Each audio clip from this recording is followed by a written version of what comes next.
मनुष्य चाहे खुद को कितना ही ताकतवर क्यों ना समझ बैठे, लेकिन सच यही है कि वह इस ब्रह्मांड का एक बहुत ही छोटा अंग मात्र है। यह एक बड़ा तथ्य है और इस तथ्य के आधार पर हम इस बात का अंदाजा लगा सकते हैं कि असल में यह ब्रह्मांड कितना विशालकाय होगा। महाभारत के युद्ध के दौरान जब पांडवों को अपने ही संबंधियों कौरवों पर आक्रमण करना था, तब अर्जुन अपने सगे संबंधियों पर आक्रमण करने में हिचकिचा रहा था।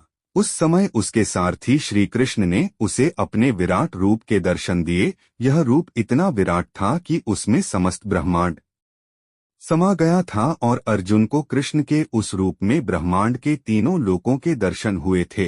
हिंदू पुराणों में हम अक्सर तीन लोकों के बारे में सुनते और पढ़ते आए हैं: स्वर्गलोक, भूलोक और पाताल। स्वर्गलोक जहां देवता और ईश्वर वास करते हैं, भूलोक जहां मानव जैसे नश्वर जीवों का वास है, और पाताल जहां असुर, नागा और भटकती आत्माएं रहती हैं। लेकिन शायद बहुत ही कम लोग जानते हैं कि ब्रह्मांड में तीन नहीं बल्कि 10 लोक होते हैं और आमतौर पर स्वर्गलोक को सबसे ऊपरी स्थान पर रखते हैं। लेकिन 10 लोकों की इस श्रेणी में स्वर्गलोक 5वें स्थान पर आता है। लोकों की कड़ी में सबसे ऊपर है सत्यलोक। इस लोक को ब्रह्मा का निवास स्थान माना जाता है। ब्रह्मा के साथ सत्यलोक में सरस्वती और अन्य आध्यात्मिक हस्तियां रहती हैं, जिन्होंने अनंत काल तक तपस्या करने और भौतिक जगत से मोह छोड़ने के बाद इस लोक में अपना स्थान सुनिश्चित किया है।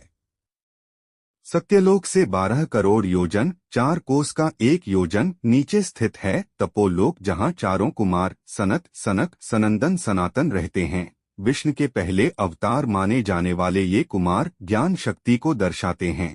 इन्हें कुमार इसलिए कहा जाता है क्योंकि ये अनश्वर हैं और इनका शरीर मात्र 5 साल के बच्चे का है। अपनी पवित्रता के कारण ये कुमार ब्रह्मलोक और विष्णु के स्थान वैकुंठ में जाने के लिए स्वतंत्र हैं। जनलोक या महरलोक तपोलोक से 8 करोड़ योजन नीचे स्थित है। महर्षियों की निवास भूमि। तपोलोक से 2 करोड़ योजन नीचे स्थित महरलोक भी महान ऋषिमुनियों का घर है। इन दोनों लोकों पर रहने वाले ऋषिमुनि भौतिक जगत और सत्यलोक में विचरण करने के लिए स्वतंत्र हैं। भृगु का स्थान इस लोक पर रहने वाले महर्षियों द्वारा अलग अलग लोकों पर जाने की गति इतनी अधिक है कि आधुनिक विज्ञान भी उसे समझ नहीं सकता। महान भृगु मुनि भी जनलोक में ही रहते हैं। इस स्थान पर रहने वाले लोगों की जीवन आयु ब्रह्मा के 1 दिन के बराबर अर्थात 4.32 अरब वर्ष है।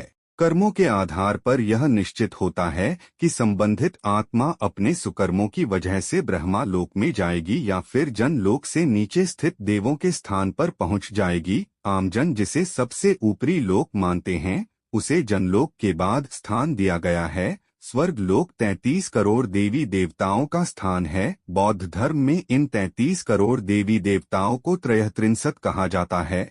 यह स्थान पृथ्वी के बीचों बीच स्थित मेरु पर्वत पर मौजूद है, जिसकी ऊंचाई 80,000 योजन है। पश्चिमी देशों में इस स्थान को हेवेन